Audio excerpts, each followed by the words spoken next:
나를 누구라 하느냐, 나를 누구라 하느냐. 제가 동네를 일주일에 한 번 정도는 갑니다. 가는데 가면 동네 사람들이 소식을 저한테 이야기를 다 해요. 두 가지 사건이 있는데 두 가지 공통점이 있습니다.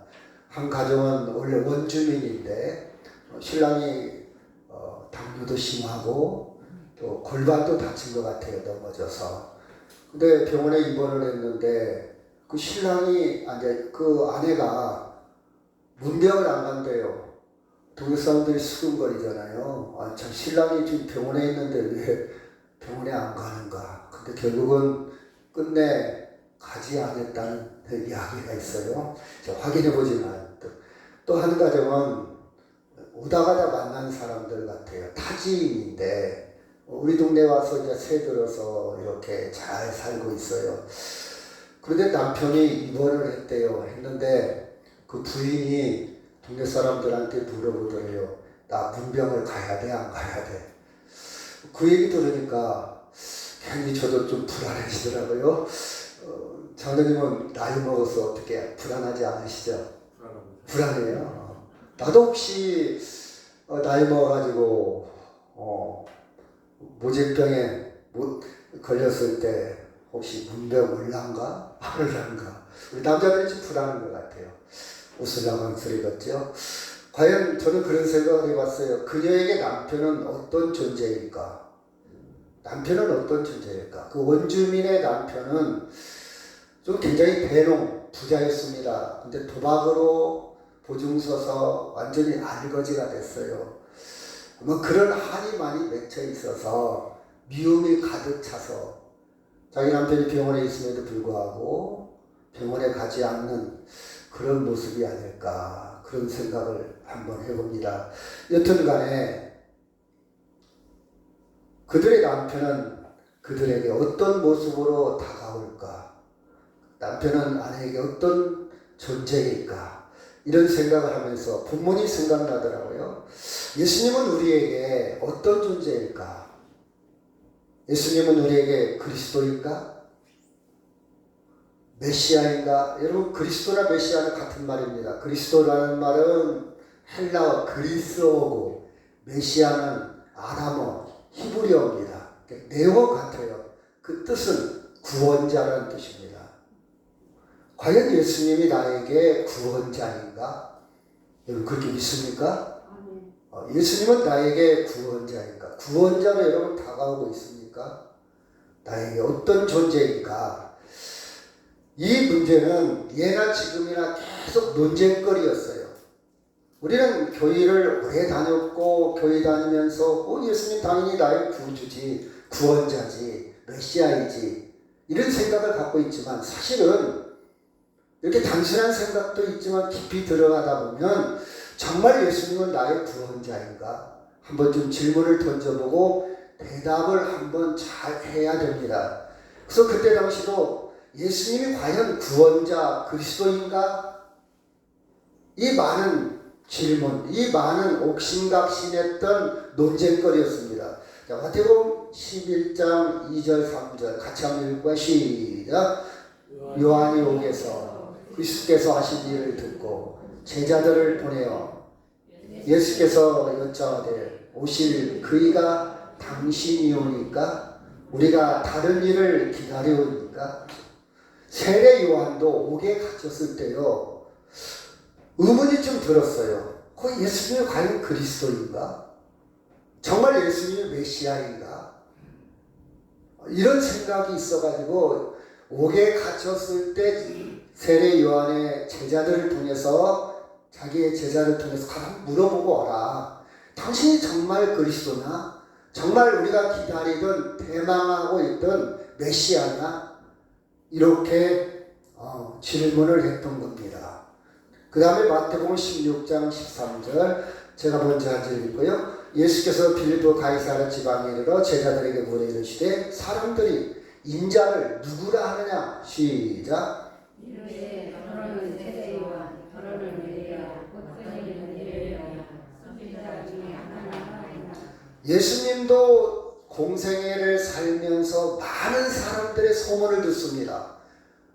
예수님에 대해서 소문, 예수님에 대해서 다 생각이 달라요.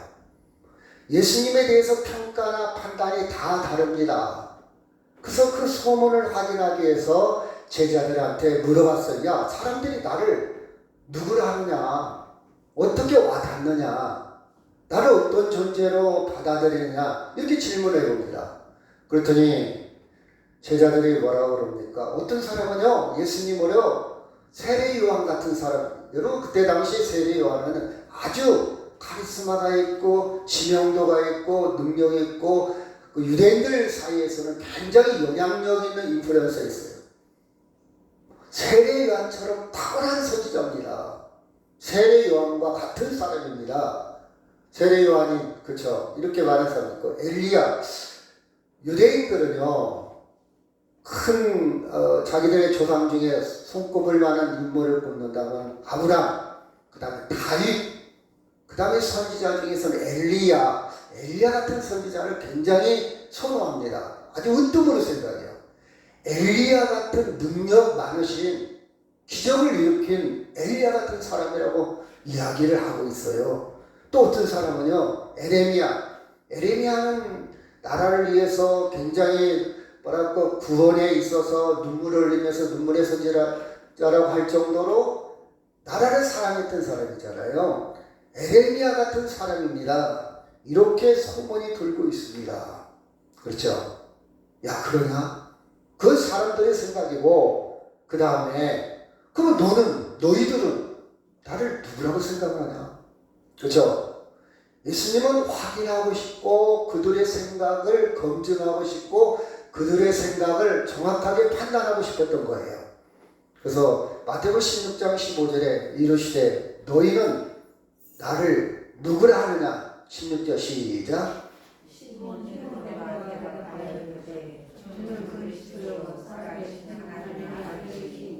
여러분, 베드로는요 좀 성격이 급해요. 근데 굉장히 능동적입니다. 굉장히 앞장서는 성격이에요. 근데 여러분 성격을 보면요, 여호수아와 갈렙은 뒤에서 이렇게 후원하고 뒤에서 받쳐주고 뒤에서 조용한 성격이잖아요. 특히 갈렙. 여러분 성격도 이렇게 나름이 있는데 이 베드로는 얼른 대답을 했습니다. 주님은요, 예수님은요 그리스도입니다. 살아계신 하나님의 아들입니다. 그렇죠? 그리스도입니다. 예수님이 원하는 정답을 그대로 얘기했습니다. 그리스도. 그랬더니 예수님이 뭐라고 했습니까? 우리 본문에 있는 말씀에 보면 뭐라고 했죠? 네가 대답을 참 잘했다. 너도 대단하다. 네가 이렇게 대답하게 된 것은 그렇죠. 네 생각으로 인간의 지식이나 경험이나 전통적으로 인간의 생각에서 흐름으로 나온 것이 아니고 하나님이 성령이 하신 것이다. 너 정말 대답 잘 정확하게 정말 너는 정답을 얘기한 거예요. 아주 잘한 거야. 그 고백 후에 내가 교회를 세울 것이다. 이렇게 말씀을 합니다. 그렇죠. 그 다음에 마태복음 26장 63절 시작. 예수께서 침묵하시고는 제사장을 내가 너를 사랑하시는 하나님께 백성하지 않으니 내가 하나님의 아들 그리스도인지 우리에게 그 당시의 대제사장들도 예수님에 대해서 의문을 가졌어요. 너가 정말 그리스도냐? 그리스도는 구원자라고 그랬죠. 구원자, 구약에 예언한 하나님의 아들 구원자냐 이렇게. 굉장히 여러분 심도 있는 질문입니다. 우리는 단순히 교회에서 계속 들었고 잘하는 말씀이니까 당연히 예수님은 그리스도시요 살아계신 아들 이렇게 표현하지만요. 여러분이 정말 예수님이 여러분의 구원자입니까? 다시 한번 묻겠어요. 정말 예수님이 여러분의 구원자입니까? 아멘. 그렇죠. 사실은요, 이 질문은요, 단순한 질문이 아니에요. 대제사장도, 구약에 대해서 능통한 대제사장, 현직 대제사장도 예수님에 대해서 정말 예수님이 그리스도입니까? 정말 당신이 그리스도냐? 이 질문을 가졌다는 사실이에요. 또, 총독도 마찬가지예요. 마태복음 27장 11절 시작.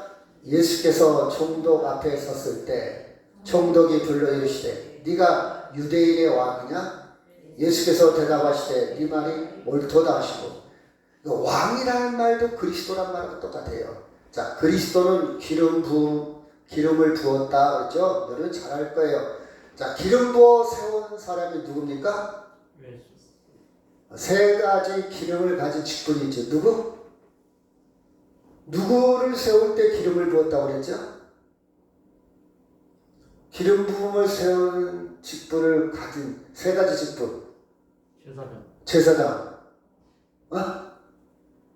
왕. 그 다음에 선지자. 그렇죠? 당시에는요, 제사장과 왕, 선지자가 굉장히 구원자 역할을 했어요. 예를 들어 봅시다. 나라가 곤란스럽고 백성은 왕이 능력이 있어서 자기를 보호해 줄 만한 왕, 구주, 구원자라는 뜻이에요. 그리고 선지자는 그때 당시 아무랬던 상황에서 하나님의 말씀을 위탁받아서 전하는 사람이 선지자고, 제사장은 당신들의 죄를 대신해서 하나님 앞에 죄사함을 얻게 한 그 기능을 하는 것이 제사장. 그러니까 왕이나 제사장이나 선지자는 그리스도란 기름 부음을 받은 거예요. 그 당시에는 그 모든 능력이 그 사람들한테 집중되어 있어요. 우리나라가 대통령제가 너무 권한이 집중되어 있어서 대통령의 권한을 조금 분산시키자 그런 의견이 많이 있지 않습니까? 대통령제 나라들은 그래요.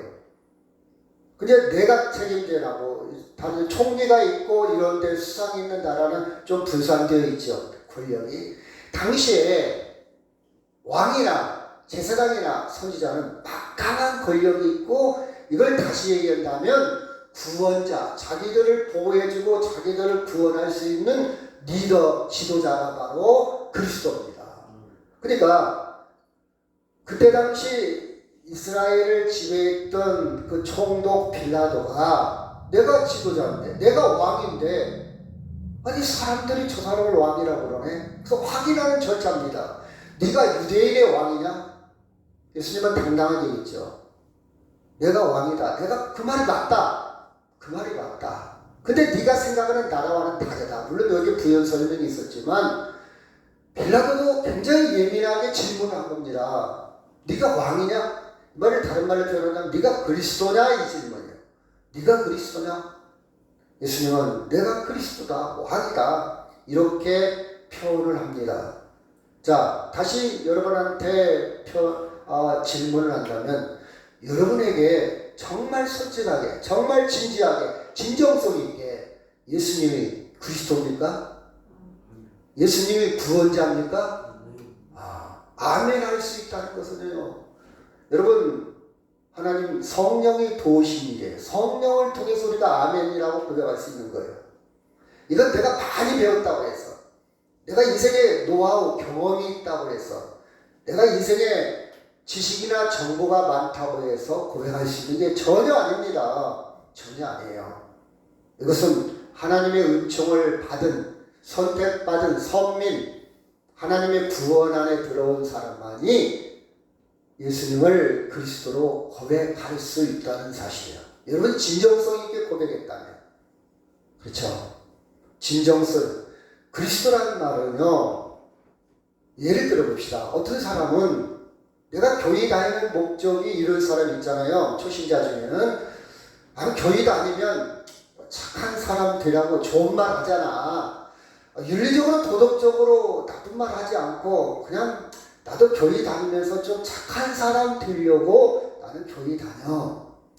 이런 사람은요, 착하고 양심적으로 살려고 생각하는 것이 그 사람은 구원이야. 그 사람은 어떤 의미에서 예수님을 그리스도로 인정하지 않는 거예요. 그냥 윤리적으로 도덕적으로 착한 사람 되는 것이 목적이에요. 근데 여러분, 그것이 목적이라면요, 세상에는 많은 교양 강좌들도 있고 책들도 많고, 세상에서 어떻게 보면 공자는요, 우리보다 더 훌륭하게 윤리적으로 도덕적으로 살았을지도 몰라요. 착한 사람은요, 예수 안 믿는 사람 중에 우리보다 착한 사람 많이 있어요. 저는요, 가끔 그런 걸 느껴져. 당신은 예수도 안 믿으면서 나보다 착한 것 같네. 저는 주변에요, 착한 사람 참 많이 봅니다. 감동이 될 때도 많이 있어요. 예수도 안 믿는데도. 진정한 의미에서 그 사람은 그리스도를 모르지만 착하게 살아갈 수 있어요. 또 어떤 사람은요, 당신이 교회 다니면서 당신이 왜 교회 다녀? 나 교회 복 받으려고. 우리 아들, 딸 잘 되고, 내가 이번에 사업을 시작했는데, 진급했는데, 이번에 우리 아들이 시험 보는데, 그 목적으로 교회를 다니는 사람이 있어요. 제가 월명공원 이렇게 가다 그 얘기 많이 하죠. 저기 3일탑 쪽으로 가다 보면 그 절이 두 군데 있잖아요. 근데 꼭 어떤 사람이 거기 서서 이렇게 큰 돌부처한테 절을 합니다. 절을 꼭 해요. 지나가는데 제가 물어봤어요. 뭘 빌었어요? 네, 뭘 기도했어요? 그랬더니 우리 아들이요. 우리 아들. 대부분 나이 드신 분들은 아들이 목적이죠. 아들이 굉장히 집중되어 있죠. 우리 아들. 그렇죠? 그게 목적이에요. 근데 조금 있다가 이제 스님하고도 제가 대화를 한다고 해요. 스님, 참선에 대해서 제가 대화를 했는데 참선. 그 참선을 할 때, 그래서 했잖아요. 근데 아무리 내가 선은 5가지라고 했잖아요. 그 선을 쌓을 때 부족하잖아요. 어떻게 하렵니까? 물어봤더니 그 스님들이요. 제가요, 이번에 참선을 다 이루지 못하면 그래도 다음해에서 더 이루면 되잖아요. 내가 환생할 때, 내가 다시 태어날 때 온전히 태어나지 못한다 할지라도 좀 부족하게 태어나도 그 다음이라도 이루면 되잖아요. 그 스님은 계속해서 노력하고 있는 거예요. 좋은 모습으로 환생하려고, 좋은 모습으로 태어나려고. 그게 그 사람이 돌부처 앞에서 아니면 선을 행하는 목적입니다. 우리 기독교인들도 그럴 수도 있잖아요. 근데 참으로 어떤 엄격한 의미에서는 그리스도를 아직 잘 모르잖아요. 그리스도를 구원자로 영접하지 않는 겁니다. 또 어떤 분은요, 당신이 왜 교회 다닙니까? 물어보면 마음의 위로를 얻으려고. 뭔가 사람을 의지하는 게 있어야 되잖아요. 뭔가 마음의 평화도 있어야 되잖아요. 내 힘으로 안 되니까 위로를 얻으려고 이렇게 교회를 다니는 사람도 있습니다. 이 사람도 아직은 그리스도를 잘 모르는 사람이에요. 그리스도를 잘 구원을 잘 이해를 못하는 사람입니다.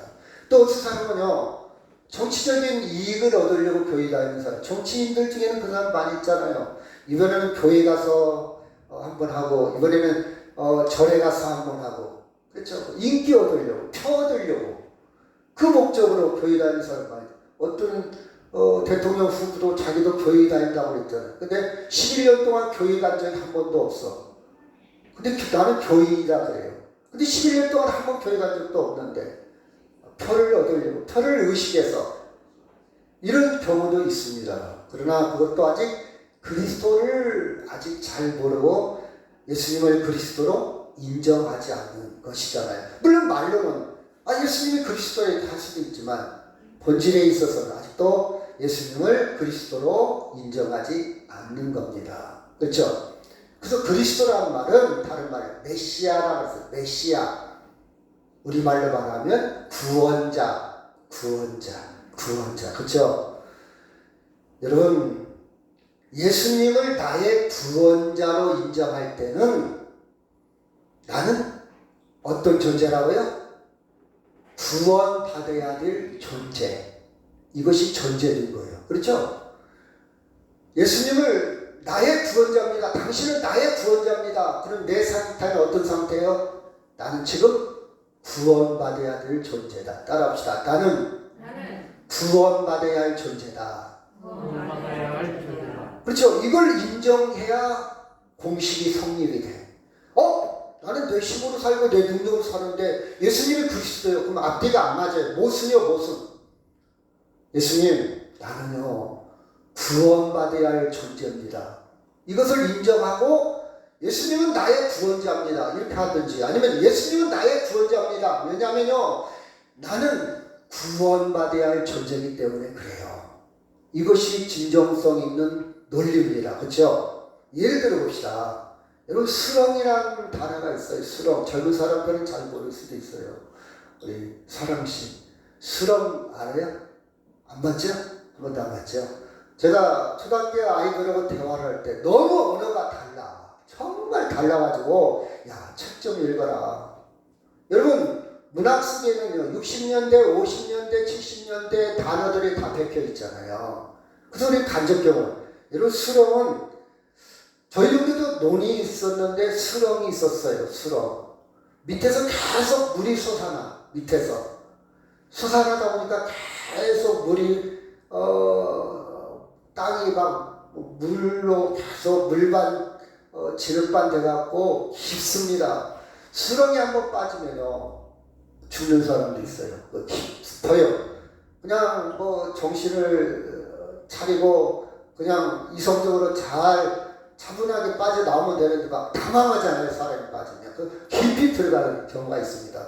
그래서 깊이 들어가는 수렁에 빠졌다 이 말은 어린아이가 수렁에 빠졌다 이 말은 혼자는 살아남을 수 없다. 누군가가 도와줘야 누군가가 건져줘야 살 수 있는 존재예요.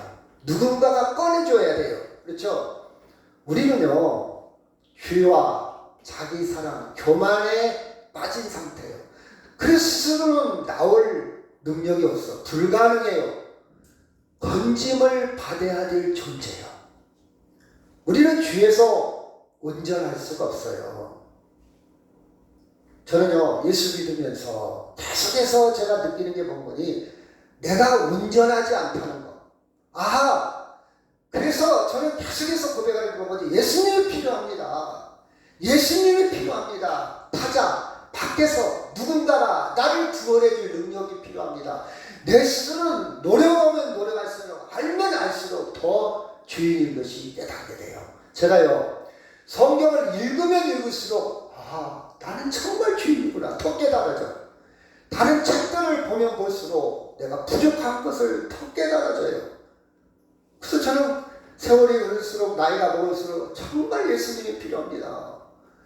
나이가 먹으면 인격도 좀 연단도 되고 사람이 좀 성격이나 사람이 좀 다듬어지고 좀 성숙해지고 물론 차이는 있겠죠. 저는 그것도 못 따라가고 있지만 아직도 화도 잘 내고 아직도 성격이 급하고 아직도 남을 함부로 판단하고 아직도 잘난 척하고 아직도 교만에 빠지고 우리는요 우리가 아니라 제가 느낄 때 저 자신은요 여러분 완전할 수 잘 이룰 수가 없어요.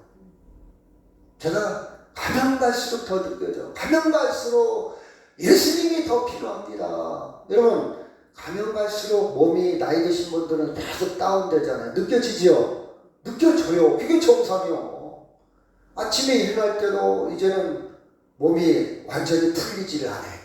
잠을 10분 잤는데도 피곤이 다 안 풀려. 이게 나이 먹는다는 증거 아닙니까? 그래서 여러분 일어나기 전에 꼭 누워서 스트레칭하고 일어나세요. 얼른 일어났다가요 큰 거 다칩니다. 넘어질 수 있어요. 중심 못 잡을 수 있어요. 작년 다르고 올라요. 제가 그랬잖아요. 90살 넘은 분한테 저도요 작년 다르고 올 달려요 그랬더니 우리는요 아침 달려고 저녁 달려고 그러더라고요. 90살 넘은 할머니랑. 여러분 다운돼요. 육체적으로도 다운돼요.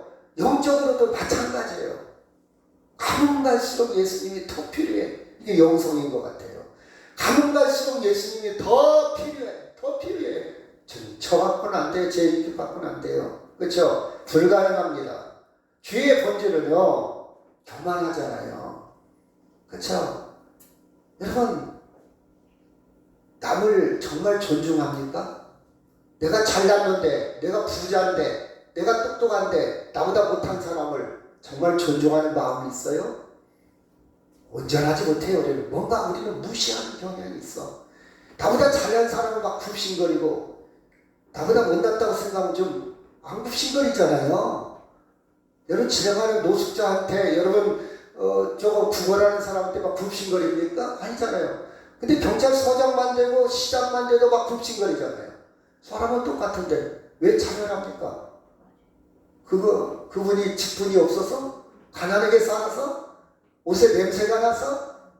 그걸 갖고 사람 따져요? 치사하게? 사람 자체를 봐야지. 똑같이 남에게 굽신거리를 하면 노숙자한테도 굽신거리고 거리한테도 굽신거려야지. 시장이라고 굽신거리고 노숙자한테는 반말하고. 여러분 그러지 맙시다. 그러지 말자고요. 근데 저도 그래요. 왜 그러냐? 인간이 교만이 있어. 지가 잘난 줄 알아. 지가 옳은 줄 알아. 사람은 똑같잖아요. 똑같이 돼야 됩니다. 똑같이 돼야 돼요. 여러분, 우리는 그래서 자기 위치를 막 올리려고, 어떻게 하면 내가 출세하려고, 어떻게 하면 돈이라도 벌어서, 어떻게 하면 자식을 통해서라도 막 내 포장을 합니다. 우리 자식이, 내가 돈이 얼마, 그치, 포장을 하죠. 그렇다고 해서 행복합니까? 막 부황부황의 나를, 특히 우리 남자들은요, 남자들 대화를 가만히 들어보면 남자들 허풍기가 좀 있어. 내가 과거에 개뿔 누가 듣지도 않아요. 그쵸? 허풍기가 좀 있어요. 남자 우리 장로님만 빼고, 아니 우리 교회들만 빼고. 난 장로님 존경합니다. 허풍기가 있기야 있겠지만 제가 볼 때는 거의 없어. 나보다 없는 것 같아.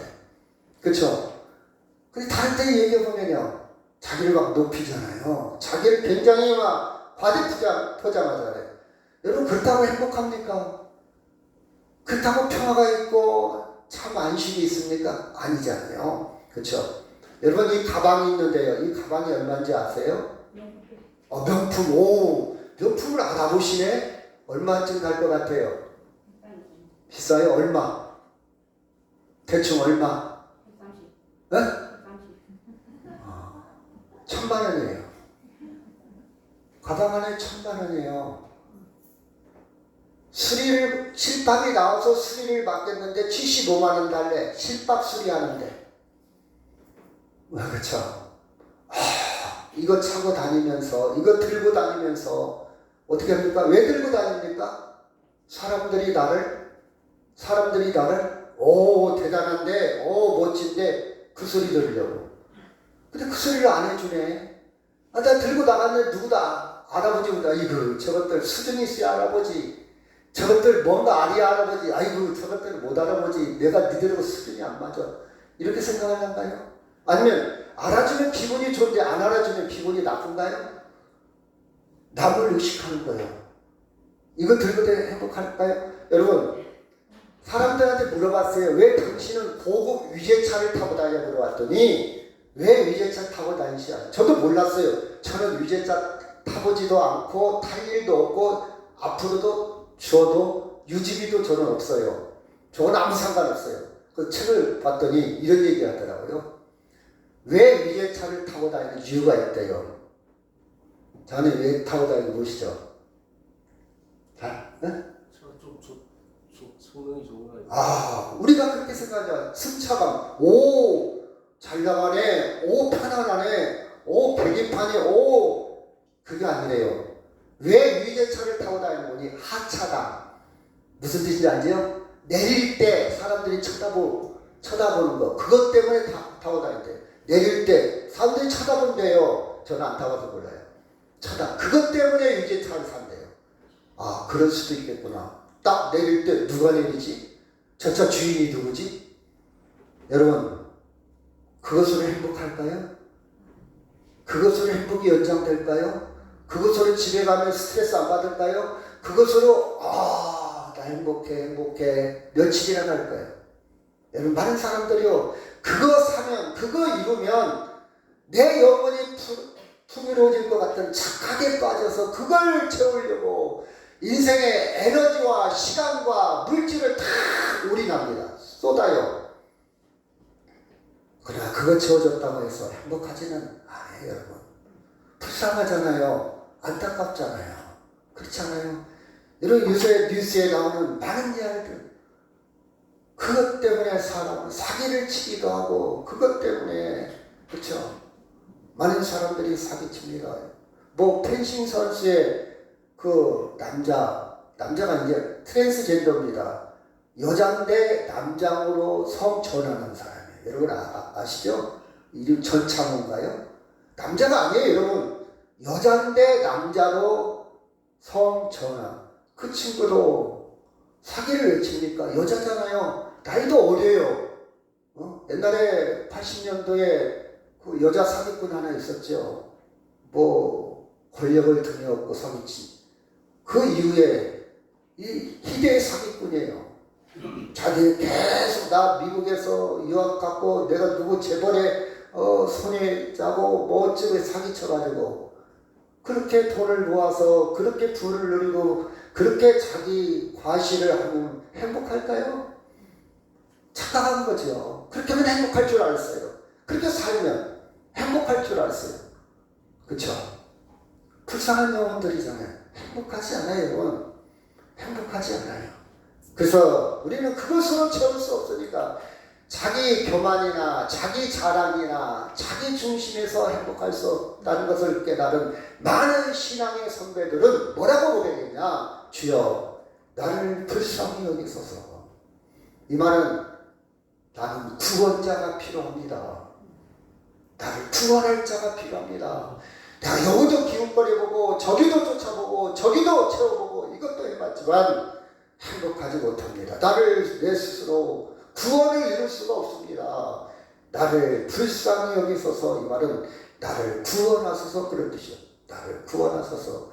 같이 한번 읽을까요? 누가복음 18장 13절 세리는 시작. 세리는 멀리 서서 강길을 들어 하늘을 쳐다보기도 하고 방황한 자신을 주여 이르되 하나님이여 불쌍히 여기소서. 나는 죄인으로서 14절 내가 너에게 이르노니 이에 서로 가지시기 아니고 이 사람이 울까 싶을 받고 그의 집으로 내려가느니라.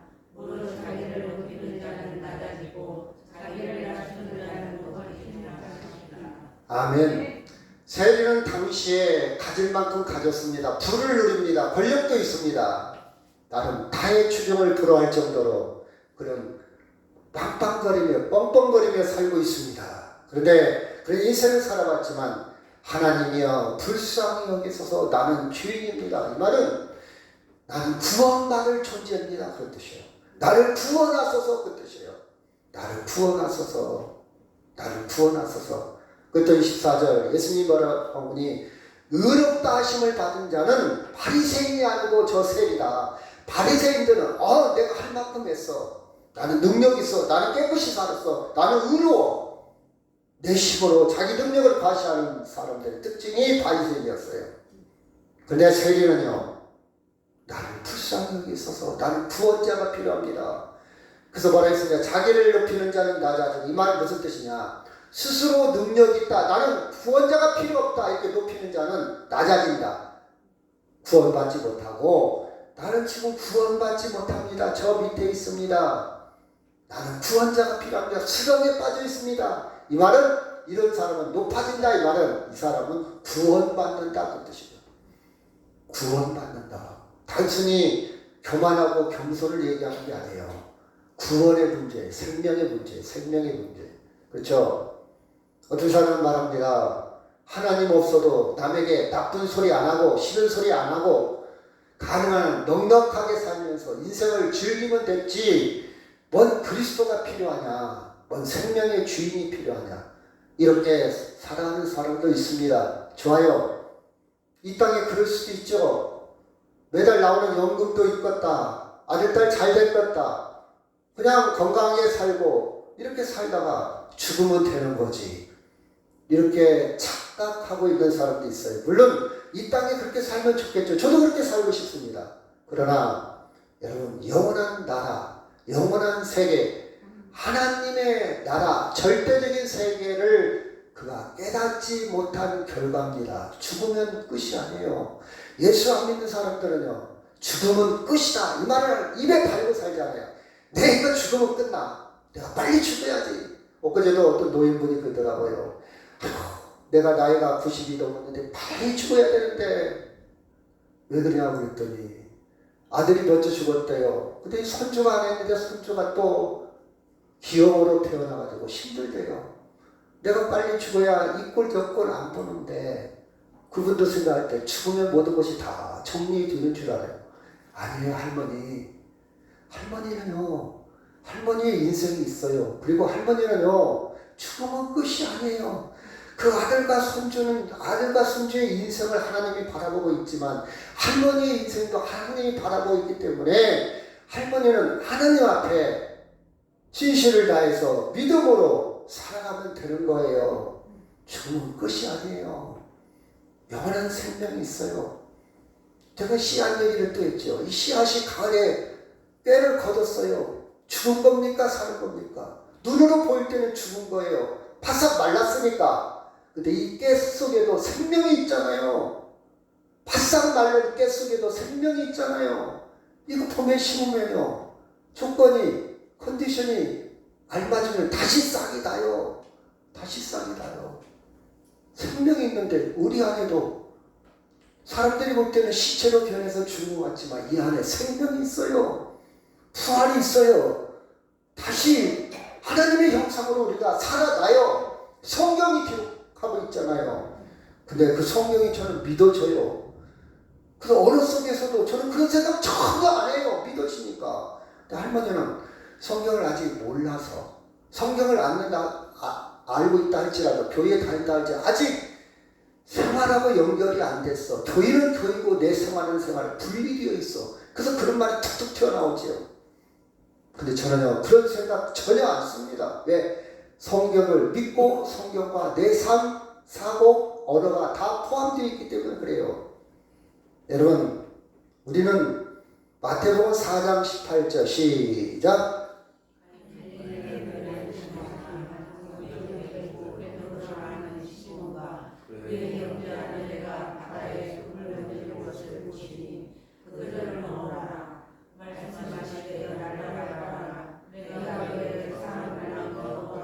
이 20절 시작. 여러분 그들은 지금 평생 억울히 살았어요. 돈 안 벌으면 돈이면 가족 생계 돈이 필요합니다. 근데 왜 버려두고 예수를 따랐을까요? 그것보다 더 큰 가치를 발견했다는 뜻이에요. 아멘. 여러분이 이 말씀을 읽고 나 직장 때려치고 교회 다녀 선교사 되고 목사가 되든지 그 뜻이 아니에요. 이 성경에서 가르치고자 하는 핵심은 먹고 사는 문제보다 평생 살아왔던 직업보다 더 큰 가치를 발견한 거예요. 아멘. 더 큰 가치를 발견한다면요 오늘 예배할 수 있어요. 더 큰 가치가 추인하잖아요. 제가 오늘 똑같은 스케줄 중에 우리 아들이 갑자기 병원에 입원했다면 거기 달려가지 않겠습니까? 아무리 여행 간다 할지라도 아무리 좋은 일을 준비했다 할지라도 좋은 일보다 여행 가는 것보다 아들이 병원에 있다면 아들 쫓아갈 거예요. 그게 더 큰 가치요. 그와 똑같은 논리예요. 베드로가 지금까지 살아왔던 정말 굳어진 최고의 가치는 뭐냐? 돈이었어요. 고기 잡는 거예요. 어부로서. 근데 그걸 버렸다 이 말은 예수를 알고 나니까 이것보다 더 큰 가치, 영원한 가치를 발견했다는 뜻이에요. 예수를 경험한 거예요. 구원을. 그렇죠? 예수를 구원하면요. 예수를 경험하면요. 세상을 뛰어넘습니다. 세상을 포기하는 게 아니에요. 예를 들어 봅시다. 10원짜리를 잃어버렸어요. 우리 집에 1000만 원이 있다면 10원짜리 돈이 나빠서도 아니고 포기하는 게 아니에요. 돈은 안 포기하지만 1000만 원 때문에 잃어버린 것을 뛰어넘을 수 있어요. 10원을 뛰어넘을 수 있어. 더 큰 가치를. 그렇죠? 10원짜리 때문에 머리 싸매고 창문 잡고 그러지는 않는다 이 말이에요. 뛰어넘으니까. 그거 안 잃어버렸으면 좋을 텐데 그거 잃어버릴 수도 있지. 나 그거 잃어버려도 괜찮아. 이런 마음인 거예요. 자유, 영혼의 자유, 지배받지 않습니다. 10원짜리는 1000만 원에 비해서 아무것도 아니에요. 너무 작아. 예수를 발견하고 예수님을 아는 다음부터는 세상을 무시하는 게 아니라 그 가치가 적게 보여. 그렇죠? 그래서 자기를 부인하게 되는 거예요. 예수를 알고 봤더니 내가 아무것도 아니요. 그래서 자기 자랑하지 않습니다. 교만하지 않아요. 남 무시하지 않습니다. 왜? 내가 아무것도 아니라는 걸 알게 돼. 내가 가진 학위, 내가 가진 경력, 내가 가진 사회적인 지위 이런 것이 아무것도 아닌 걸 알아. 자랑하지 않아요. 교만하지 않아요. 의시되지 않습니다. 예수님 앞에 다 하나님의 생명이구나. 예수님 다 평등하구나. 예수님도 저 노숙자도 사랑하는구나, 나도 사랑하듯이, 그렇죠? 똑같이 보입니다. 더 큰 가치로 보기 때문에 그래요. 더 큰 가치로. 목숨 걸지 않습니다. 돈에 목숨 걸지 않아요. 그렇죠? 제가 지난주에 읽었던 책입니다. 참 재미있게 읽었어요. 이 책 속에 이런 질문이 던집니다. 자, 열어봅시다. 이 풍요로운 시대에 왜 우리는 끝없이 허기를 느끼는가? 너무 넘쳐나잖아요. 어떻게 하면 살 뺄까? 너무 많이 먹어서. 어떻게 하면 살 뺄까? 너무 근데 계속 허기를 느끼고 있어. 채워도 기분이 우울하고, 채워도 짜증내고, 스트레스 받고, 재미가 없어. 여기도 기웃거리고, 저기도 기웃거리고, 조금만 누구한테 연락 안 해도 불안해져. 핸드폰 뒤적거려. 누구한테 문자 안 왔나? 누구한테 카톡 안 했나? 그쵸? 왜 우리는 허기질까요? 에라 모르겠다. 일이라도 열심히 하자. 내가 어떤 분이 그러더라고요. 아니 왜 이렇게 낚시합니까? 그랬더니 세월을 보내기 위해서 낚시했대. 그 말에 큰 생각이 있어요. 이 좋은 세월을 보내고 있다고? 나는 하루가 너무 빨리 지나가. 책 좀 보고 있어. 벌써 한나절에 가는데 벌써 시간이 이렇게 됐네. 하루가 이렇게 빨리 지난 것이 억울한데, 아니 세월을 낳고 있다고? 세월을 보내고 있다고? 당신은 그거 쥐야. 빠삐이라는 영화에서 그게 나와요. 유죄. 그 주인공이 그랬다. 나 죄진 거 없어요. 그때 재판관이 딱 꺼내놨다. 너 유죄. 죄인이야. 왜? 너는 세월을 낭비했잖아. 저는 그 구절이 어렸을 때 영화 봤는데 지금도 남아있어요. 너는 그 세월을 낭비했잖아. 여러분 죄송합니다. 낚시꾼들한테 정말 조심하는데 제 입장은 그래요. 세월을 보낸다고? 이렇게 해서 세월을, 그 자연인에도 가끔 그런 표현이 나와요. 아니야, 세월을 저렇게 보내기에는 억울하지. 할 일이 얼마나 많은데 왜 세월을 보내고 있어? 하루를 그렇게 보내? 억울하지 않아? 금방 아침 먹었는데 금방 점심. 여러분 억울하지 않아요? 그러기 위해서 살기는 억울하지 않습니다. 이렇게 10년 그렇게 보내기 억울해. 여러분 봐봐요. 왜 우리는 끝없이 허기를 느끼는 걸까? 허기를 느껴. 허기를. 그럼 둘 중에 하나입니다. 어떤 사람은 허기를 느끼니까 막 채우려고 하는 사람이 있어요. 막 먹어대는 사람. 이것도 사보고 이것도 해보고 이것도 막 그러나 채워지지 않습니다. 제가 강조하고 싶은 것은 허기를 느끼는 것이 인생이라면 더 큰 가치를 찾으면요 배고픈 것을 잊어버려. 때가 지났네. 나 배고픈지도 모르고 더 큰 가치를 찾으면요 시간이 벌써 이렇게 됐네.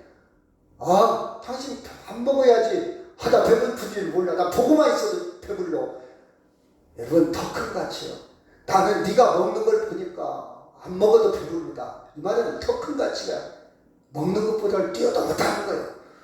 더 큰 가치가 뭘까? 제가 말씀을 준비하면 더 큰 가치는 그리스도 예수입니다. 아멘. 이 말씀이 와 닿는 사람도 있고 와 닿지 않는 사람도 있을 거예요. 언젠가 와 닿을 겁니다. 저는 와 닿고 있어요.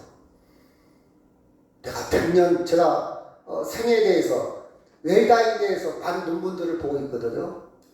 지금까지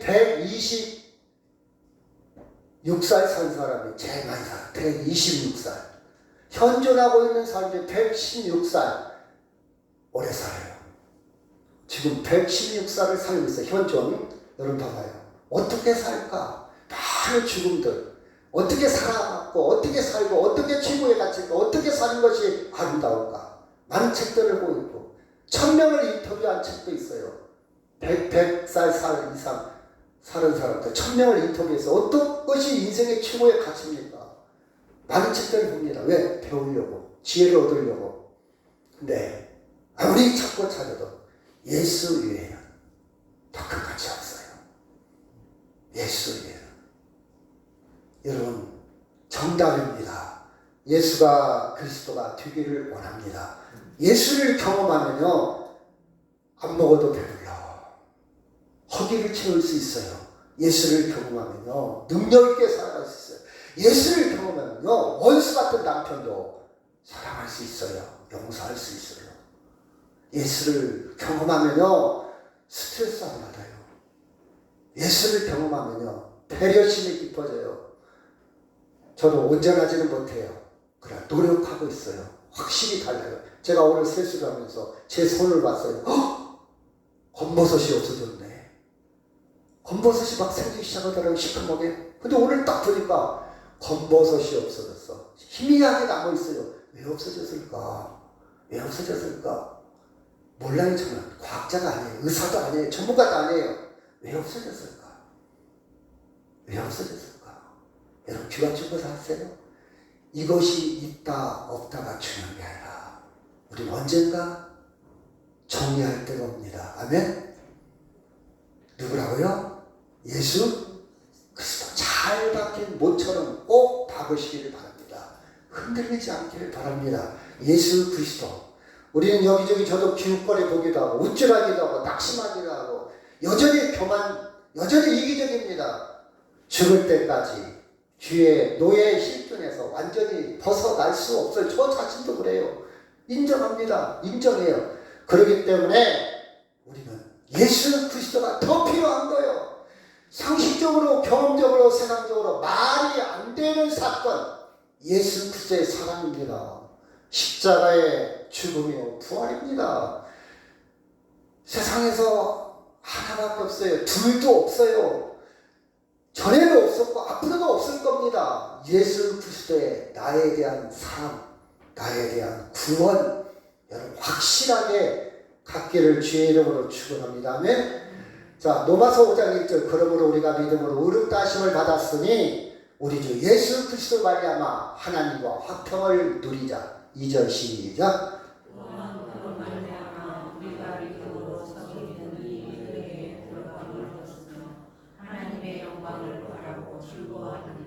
아멘. 이 말씀하고 마치도록 하겠습니다. 하나님이 세상을 시작. 하나님이 세상을 이처럼 사랑하사 독생자를 주셨으니 이는 그를 믿는 자마다 멸망치 않고 영생을 얻게 하려 하십니다. 하나님이 그 아들을 세상에 보내신 것은 세상을 심판하려 하심이 아니요 그로 말미암아 세상이 구원을 받게 하려 하십니다. 아멘. 저나 여러분 구원자가 필요합니다. 그 구원자가 그리스도가 예수 그리스도이심을 믿고 확실하게 살아가는 저나 여러분 되기를 주의 이름으로 축원합니다. 다 같이 동서로 기도합니다.